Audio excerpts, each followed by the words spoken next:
ప్రజాపాలన వైపు అడుగులు వేస్తున్న ప్రభుత్వం నియంత పాలన నుంచి ప్రజాపాలన వైపు ఎన్డీఏ కూటమి అడుగులు వేస్తుందని ఉత్తరాంధ్ర పట్టభద్రుల ఎమ్మెల్సీ వేపాడ చిరంజీవిరావు అన్నారు. విశాఖ టీడీపీ కార్యాలయంలో మంగళవారం ఆయన మీడియాతో మాట్లాడుతూ నిరుద్యోగులు, ఉద్యోగులకు అనుకూలమైన నిర్ణయాన్ని ప్రభుత్వం తీసుకుంటున్నట్లు పేర్కొన్నారు.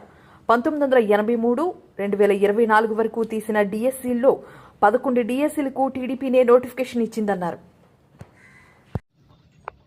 తెలుగుదేశం పార్టీ ముఖ్యంగా ప్రమాణ స్వీకారం కాలేదు. రాష్ట్రంలో చాలా స్పష్టంగా నియంత పాలన నుండి ప్రజాపాలన వైపు అడుగులు వేస్తున్నట్లు, నిరుద్యోగుల అనుకూల ప్రభుత్వంగా మారుతున్నట్లు, ముఖ్యంగా ఉద్యోగులు, ఉపాధ్యాయ విద్యలో నాణ్యత పెరుగుతున్నట్టుగా చాలా స్పష్టంగా ప్రభుత్వం తీసుకుంటున్న చర్యలన్నీ మనకు తెలియవస్తున్నాయి.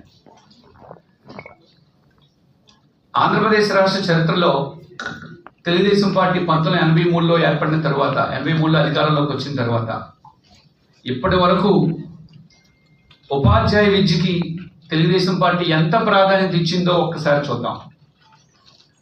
1983 ఎన్టీ రామారావు గారు ముఖ్యమంత్రి అయినప్పటి నుంచి ఈరోజు 2024 నారా చంద్రబాబు నాయుడు గారు మరలా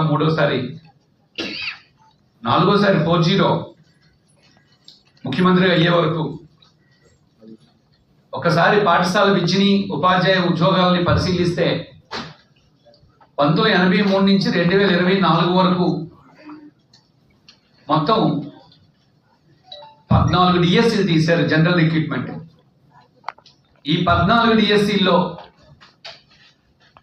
4 డిఎస్సీలు కాంగ్రెస్ ప్రభుత్వ కాలంలో తీయబడ్డాయి. 11 డిఎస్సీలు తెలుగుదేశం పార్టీ కాలంలో తీయబడ్డాయి.